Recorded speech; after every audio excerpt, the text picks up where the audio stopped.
It's been 21 days since the Pittsburgh Steelers officially named Omar Kahn their general manager. And right now, everybody seems to be wondering, what is his first big move going to be? Well, today we try to answer that question. Please hit that like and subscribe button. Don't forget, we have a contest going on right now. We'll be giving away 2 tickets to see the Steelers play live on October 2nd against the New York Jets. One thing you have to do is be a subscriber. Please hit that notification and like button. We do daily segments every day. I'm Daniel J. This is State of the Steelers, and welcome to the Huddle.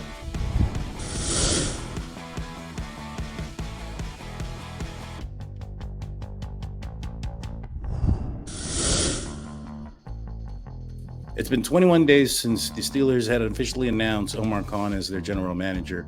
And the biggest question on everybody's mind is, what's the first move he's going to do? In my opinion, there's 2 of them that he can currently make. We have 1 open spot on the 90-man roster, and we need to re-sign Minkah Fitzpatrick.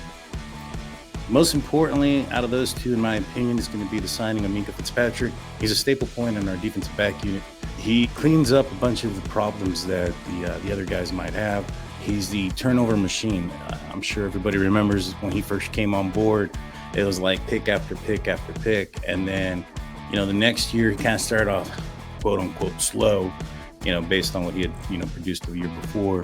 And then it was like just on time once everybody started asking, hey, where's Minkah? He did a pick 6 on Baker Mayfield. Last year was such a horrible run defense. He made so many different tackles and so many, doing the job of more than what he should be. It kind of cut down a little bit on his turnovers, but he saved a lot of games, to be honest with you. We could have been in a lot worse position. He should have gotten that touchdown against the Green Bay Packers because Joe Hayden was not offsides. But I digress. I think that's going to be the next big move. I think it's a smart move right now. I think right now, because of the fact that the devaluing of the position is going to give us the biggest bang for buck, we can get him for a long term. And it's expected that the salary cap is only going to increase dramatically. And so with that being said, I think it's a sure thing. We don't have a Ben Roethlisberger contract on our salary cap anymore. And so now we can kind of pay him. And so I think that's going to be the next big move, in my opinion. But the next one that'll probably happen, maybe sooner, just because of the fact that it's an open position right now, is the 90th man opening on the roster. I suspect that 90th man is going to be potentially another outside linebacker. They brought in a few. They ended up signing Skipper, who was somebody that's been to the team previously. And so we still kind of need somebody else with some experience and a little bit more pedigree, so to speak. Last year on the outside linebacker position, TJ Watt was clearly the gem. But outside of him, it was a big, I don't want to say big letdown, but it was a big step down, so to speak. You had Alex Highsmith with 6 sacks, and then you had, I think Tuska had like 2 or something like that.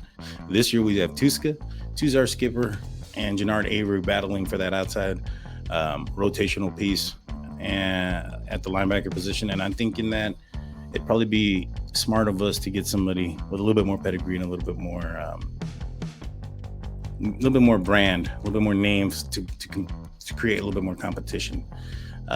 Last year, Tuska and Taku Carlton played significant defensive snaps, and that's important.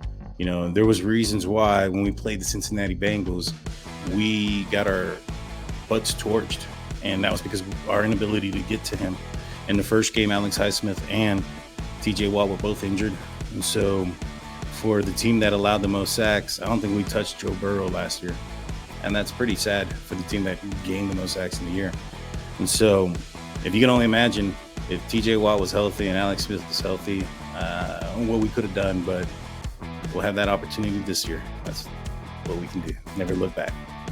But with that said, guys, that's going to do it for me. I'm Daniel J. This is State of the Steelers. Please don't forget to hit that like and subscribe button. If you have any questions or comments or topics for the show, please leave them in the comment section. With that being said, guys, peace.